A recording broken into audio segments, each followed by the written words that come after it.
করেছিলাম মাননীয় রাজ্যমন্ত্রী এবং প্রধান সচিবের কাছে যে অন্য রাজ্যগুলোতে আমি কিছুদিন আগে পাটনা গেছিলাম, সেখানে স্বাস্থ্যমন্ত্রীর অফিসে দেখে এসেছিলাম যে কন্ট্রোল রুম সমস্ত sub division hospital, district hospital, medical college, state হসপিটালগুলোকে ডাইরেক্ট মনিটরিং হচ্ছিল, পরিষ্কার আছে কিনা, এমার্জেন্সিতে রুগী পড়ে আছে কিনা, আউটডোরে ব্রোকার আছে কিনা, ঠিকঠাক হচ্ছে কিনা, বাইরে যে হসপিটালের একটি সুন্দর স্বাস্থ্যসম্মত পরিবেশ ঠিকঠাক আছে কিনা, গার্বেজ ক্লিনিং আছে কিনা, এইসব জিনিসগুলো আমি ওখানে দেখে এসেছি। আমি মাননীয় রাজ্যমন্ত্রী এবং প্রধান সচিবকে বলেছিলাম যে এখানে একটা এরকম বানান, এরা পুরোটা এখনও রেডি হয়নি, ইট উইল টেক টাইম, আরও 1 মাস লাগবে। আজকে 15-16টা স্টেট হসপিটাল এবং পাশাপাশি জেলার 2-1টা হসপিটালে ওরা করেছেন। আমি কিছু সাজেশন দিয়ে গেছি, মাননীয় মন্ত্রী নোট করেছেন, প্রধান সচিব নোট করেছেন। আমি এটাকে 30শে জুলাইয়ের মধ্যে বলেছি সাব ডিভিশন লেভেলে নামিয়ে দিতে এবং কিচেন পর্যন্ত মনিটরিং করতে, বাইরে পার্কিং এবং যেখানে আমাদের ফেয়ার প্রাইস সব রয়েছে, আগামী দিনে জনঔষধি কেন্দ্র হবে, সেই জায়গাগুলো ঠিকঠাক করে দেখতে। ওয়ার্ডের ভিতরে কিছু রেস্ট্রিকশান রয়েছে হেলথ গাইডলাইনে, রুগীদের দেখানো যায় না, কিন্তু মেঝেটে যে পরিষ্কার আছে কিনা দেখানো, বা আমাদের এমার্জেন্সিতে কোনো রুগী পড়ে আছে কিনা, একটা হসপিটালের যে পরিবেশ এবং যে পরিষেবা, এই দুটো ঠিকঠাক করার জন্যই একটা মনিটরিং দরকার আছে। এটা তারা করতে পারবেন। আমি ইনিশিয়ালি স্টেট হসপিটালগুলোতে যেটা দেখেছি, আমার পরিচ্ছন্নতা দেখে ভালো লেগেছে এবং আউটডোরগুলোতে একটা সিস্টেমে ডিসিপ্লিন ওয়েতে কিউ মেনটেন করে যেভাবে এন্ট্রি হচ্ছে বা তাদের চিকিৎসা হচ্ছে, এটাও ইনিশিয়ালি ভালো লেগেছে। এবং এটা আপনাদের জেনে রাখা দরকার, এটা মাননীয় মুখ্যমন্ত্রী বা মন্ত্রীদ্বয়ের সাডেন ভিজিট ছিল। আমি 9:45-এ ইচ্ছা প্রকাশ করেছি, যেহেতু আমি কাছেই থাকি এখানে চিনার পার্কে, আমাকে নবান্ন যাওয়ার পথে আমি 9:45-এ জানিয়েছি, 11:05-এ এসেছি। আমি এনাদের কিছু ইনপুট দিয়েছি, কিছু ওনারা আমাকে ইনিশিয়ালি দেখিয়েছেন, গ্র্যাজুয়ালি ইমপ্রুভ করবে এবং পরিবেশটাও বদলে যাবে এই বিশ্বাস আমি রাখি। অফিসাররা, আধিকারিকরা দে আর ফুললি কম্পিটেন্ট, ইন্টেলিজেন্ট, ডাইনামিক। তাদের কাজ করার জন্য গাইড করা দরকার, নেসেসারি ফান্ড অ্যারেঞ্জমেন্ট করে দেওয়া দরকার, আর এনকারেজ করা দরকার। করবেন ওরা, আমার বিশ্বাস। কাজের যে মুক্ত পরিবেশ তারা পেয়েছে, চাপ মুক্ত হয়ে কাজ করছেন, আমাদের ইচ্ছাটা তারা বুঝতে পারছেন, ঠিকঠাক সব হয়ে যাবে, এটা আমার বিশ্বাস। আমি চাই আগামী দিনে 54 টাকা মাত্র 3 বেলা খাওয়ারে ছিল, 110 টাকা এই সরকার করে দিয়েছে।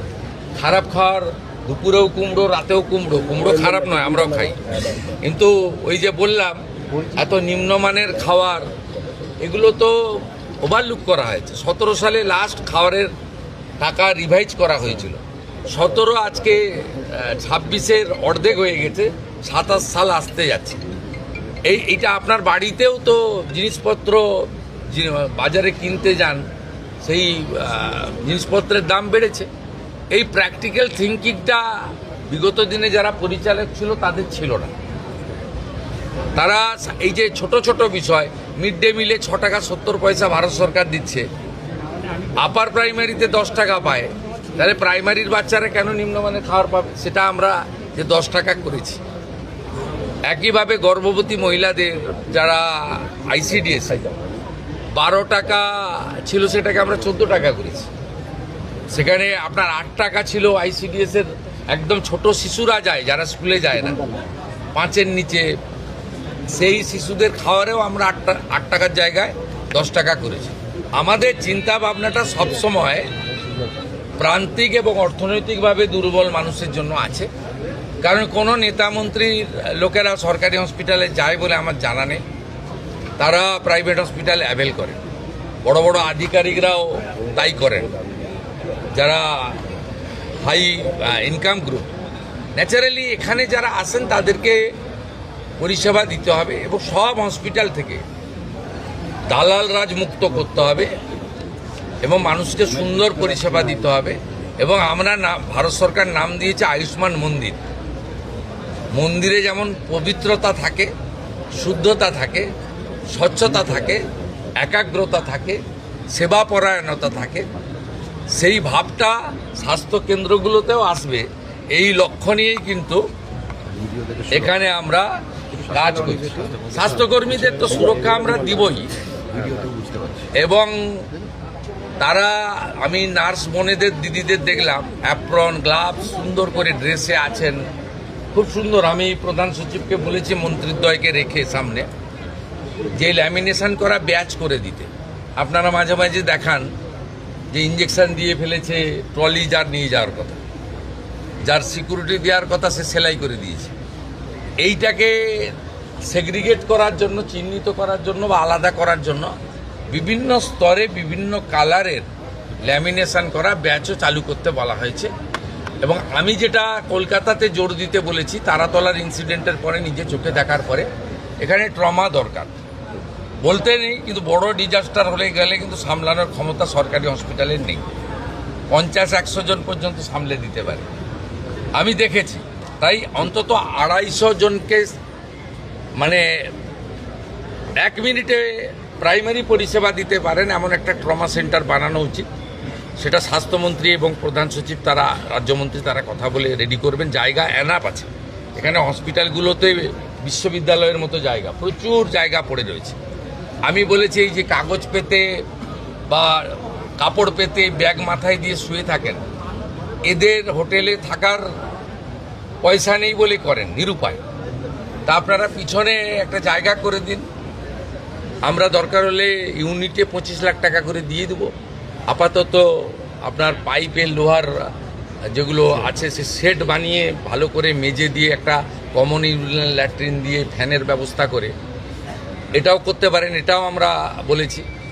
বার্ন ইউনিটে আমরা একটু উইক আছি, এসএসকেএমে 60টা আছে, আরও কোয়ালিটি ইমপ্রুভ করতে হবে, আরও ভালো আমাদের ডক্টরবাবুদের দিতে হবে, মানে হাই স্কিল ডক্টরবাবুদেরকে বার্নের ক্ষেত্রে জোর দেওয়া দরকার রয়েছে। এই কিছু কিছু বিষয়ে এই 1.5-2 মাসে আমার যা অভিজ্ঞতা আছে বলেছি, এরা করতে পারবে, আমার বিশ্বাস রয়েছে। এসএসকেএম ইতিমধ্যে 100 বেড বাড়ানো হয়েছে, এখনও 300 শর্টফল হয় বলে আমার মনে হয়েছে। শর্টফল মিন্স কিছু রোগীকে তো কালকেই ওটি করা উচিত ছিল, 10 দিন পরে টাইম দিচ্ছে ক্যাপাসিটি কম থাকার জন্য। আমরা যদি আরও 200-250 সিট বাড়াতে পারি, 350 ছিল, আমরা আসার পরে 100 বাড়িয়েছি, 250 সিট পুজোর আগেই আরও বাড়ানোর ব্যবস্থা আমরা করছি। আইসিইউতে মাত্র 112 করে আছে, এটাও অন্তত 200 হওয়া উচিত। তাহলে আইসিইউ নিয়ে মানে ওজোর আপত্তি, অনুরোধ, বাধ্য হয়ে প্রাইভেট হসপিটালে যাওয়া, এটাও কমবে। এই অনেকগুলো আপনার ওই কন্ট্রোল রুমটা নিয়ে যাচ্ছে, এই কন্ট্রোল রুমটাকে লাইভ মনিটর এই জন্য করা হয়েছে যাতে কোনো দালাল, যাকে আজকে সকালে ওখানে দেখা গেছে, কাল সকালে দেখতে না পাওয়া যায়।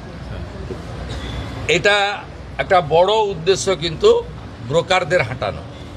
রুগী কখনো 2 দিন পর পর যাবে না ব্লাড টেস্ট করতে, রুগী কখনো আলট্রাসোনোগ্রাফি করতে পরপর 2 দিন যাবে না, তাহলে চিহ্নিত হয়ে যাবে একটা লোক যে সোমবার সকালেও দাঁড়িয়ে আছে, মঙ্গলবারও দাঁড়িয়ে আছে, বুধবারও দাঁড়িয়ে গেছে। আপনাদের আমি চলে যাওয়ার পরে এটা দেখুন ফুল ফেজেড হয়নি, কিন্তু ইনিশিয়ালি এটা স্টার্ট হয়েছে, মানে মর্নিং শোজ দ্য ডে। আমি বলবো যে সুপ্রভাত, ভালো হবে। প্রাইভেট হাসপাতালে হেলথ মিনিস্টার বলেছিলেন যে একটা সিট রিজার্ভ রাখতে হবে, বেড রিজার্ভ রাখতে হবে, যেটা যারা দুর্বল মানুষ তাদের জন্য সংরক্ষণ। আপনাকে ক্ষেত্রে বলি শুনুন, ডাক্তারবাবু তখনও জয়েন করেননি ক্যাবিনেটে, আমি একটা মিটিং করেছিলাম এসএসকেএমে, সেখানে প্রধান সচিব সহ সকলকে আমি বলেছিলাম যে আমার জানা আছে, আমি দীর্ঘদিন ধরে এখানকার ল মেকার, পাবলিক রিপ্রেজেন্টেটিভ, আমার জানা আছে যারা বিগত সরকারের কাছ থেকে, মানে বিগত 15 বছর সরকার কোনো হসপিটাল প্রাইভেট করেনি, তার আগে যারা সরকার করেছেন বিধানচন্দ্র রায়ের সময় থেকে জ্যোতিবাবুর সময় পর্যন্ত যে জায়গা সরকার দিয়েছে, কেনা জায়গায় কিন্তু এগ্রিমেন্ট নেই, যে জায়গা সরকার দিয়েছে 1 টাকাতে, সেই টাকাতে পরিষ্কার লেখা ছিল যে 15% বেড তারা ফ্রিতে গরিব মানুষকে দেবে, কিন্তু এটা মেনটেন হতো না। আমি এই ইচ্ছা প্রকাশ করার পরে মাননীয় মন্ত্রী পরে যোগদান করেন ক্যাবিনেটে, হেলথ ডিপার্টমেন্টে, এবং মাননীয় রাষ্ট্রমন্ত্রী তারা আধিকারিকদের নিয়ে প্রাইভেট হসপিটালকে নিয়ে বসে 10% রাজি করিয়েছেন। কারা? আপনি যে হসপিটালের মালিক জমি কিনে করেছেন তার কাছে গিয়ে মানবিক কারণে দাবি করতে পারেন, কিন্তু অধিকার নয়। আপনার যাদের সরকারি জমিতে যাদের প্রাইভেট হসপিটাল তৈরি হয়েছে, দে আর বাউন্ড। ওরা ইনিশিয়ালি দেখুন 0 ছিল, 15% দেওয়া উচিত, 10% এগ্রি করেছে। It's a good. আস্তে আস্তে মানসিকতা হবে। আর আপনারা নিশ্চিন্তে থাকুন, আদানি গ্রুপ নিউ টাউনে একটি 2000 বেডের ইন্টারন্যাশনাল মানের হসপিটাল তৈরি করছে। ওনাদের সঙ্গে আমার এগ্রিমেন্ট কমপ্লিট হয়ে গেছে। 1000 বেড থাকবে গরিব মানুষের জন্য, আর 1000 বেড ওরা কমার্শিয়ালি ইউজ করবে। এবং আমার বিশ্বাস আগামী কয়েক মাসের মধ্যে ভূমি পূজন করে আমরা এই কাজ শুরু করে দিতে পারবো। স্যার, সেবাশ্রয় নিয়ে অপরিসীম দুর্নীতির অভিযোগ, কোনো তদন্ত পুলিশ করছে? যে ধরনের তথ্য সহযোগিতা চাইবে, হেলথ ডিপার্টমেন্ট সেটা করতে বাধ্য। এবং এক্ষেত্রে হেলথের কিছু গাইডলাইন রয়েছে, সে গাইডলাইন মেনে করবে। এটা আমাদের কাজ নয়। ইনভেস্টিগেশন পুলিশ করছে। আর প্রধান সচিবকে আমি সামনে বলে যাচ্ছি, 2 মন্ত্রীর সামনে, যে ধরনের তথ্য তারা চাইবে কেউ লোকাবে না, সমস্ত তথ্য প্রপারলি রেডি করেছে, ফটোকপি তাদের দিয়ে দেবে। তা খুব পরিষ্কার রয়েছে, অ্যাকশন